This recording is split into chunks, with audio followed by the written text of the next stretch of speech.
The women's team won and the men took second at conference last weekend. What things did you see that you were proud of? Start off with the women. I think the biggest thing is 14 in a row. That's pretty special to be able to say, we won 14 consecutive indoor conference championships. So I think that's the first thing that comes to mind. The next thing is I think we had a lot of great performances in terms of trying to get ourselves ready for this next step of the indoor championship season, getting ready for this weekend for the national qualifying meet and then obviously nationals. Take a look at what we did, in the 4x4. And that was pretty special. 352. I think the time is like 4th in the country right now. We can run faster. It's a conference meet, so some of your top athletes are doing, multiple events. And, you look at kind of what we did in the women's shot put. Those two young ladies are taking that next step. Our long jumpers, we really feel like we have two long jumpers that can get in the national meet. One is a freshman, Olivia McAtee, and then Jacqueline Stokes. We really feel like we have some performances. Erica didn't run as what she's capable of. I think she was so tight. She wanted it so bad. So I think she'll relax this weekend and run well in the 60 dash. And then I think I'm excited about what Maddie will do this weekend. She's going to run the 8 and not the mile, and so we really feel like her and Taylor Officer are both ready to run well. Caitlin Mullenbrook in the Open 4, she's sitting tied for 17th, 18th right now, and so they take the top 17. So I think she can run faster. So it'd be exciting to see her take that next step. Speaking of her, it's exciting to know that we'll have her back next year too. So I'm excited about that. And then our hurdlers. To go in a conference meet and have 4 hurdlers. I used one of our wild cards in the hurdles. All 4 made the finals, and all 4 of them PR'd.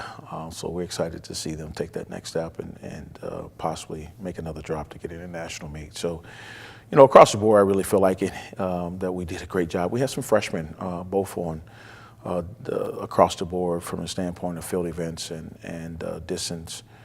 Middle distance and sprints that we're very excited about for our future. And we had a lot of freshmen score in the conference meet on the women's side.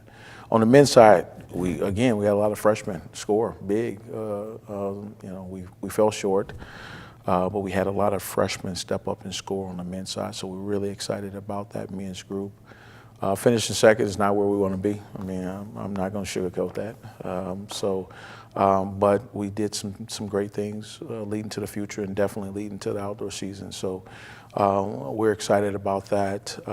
We really feel like we're sitting in 11th right now in the men's distance medley. So we made that decision yesterday. We're going to load that up and we're going to work to get that in the national meet. We really feel like we can get faster. Nick Green is sitting.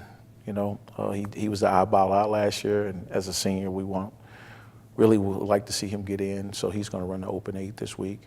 Hermson's going to run a mile after the DMR. And obviously, we really want to see what we can do in the 3K as well with Mosier.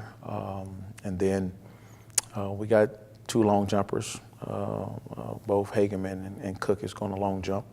And then we have Keck, our freshman high jumper, who's going to jump as well. And so we're excited about just trying to get some more of our men into a national meet. Justin Adelink to run the 400. We feel like 4x4 is close. So we got some exciting events ahead of us that we feel like this weekend we can get done. I think one of the other biggest highlights of the weekend is Kaylee, 1,000-point scorer. 2 days out of basketball, feeling like, her career in basketball is done, to go and break the record in the high jump and jump 5.7, tied for 5th in the country in the high jump, and then to find out on Monday that they got it in the tournament.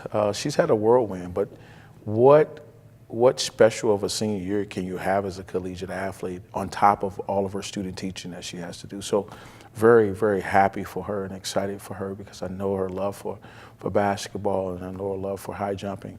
So we're very excited for her. I say you're in she always talk about, I asked her how she's doing. She always say, I'm living the dream. I said, you are literally living the dream as a two-sport collegiate athlete right now. So very proud of her and want her to,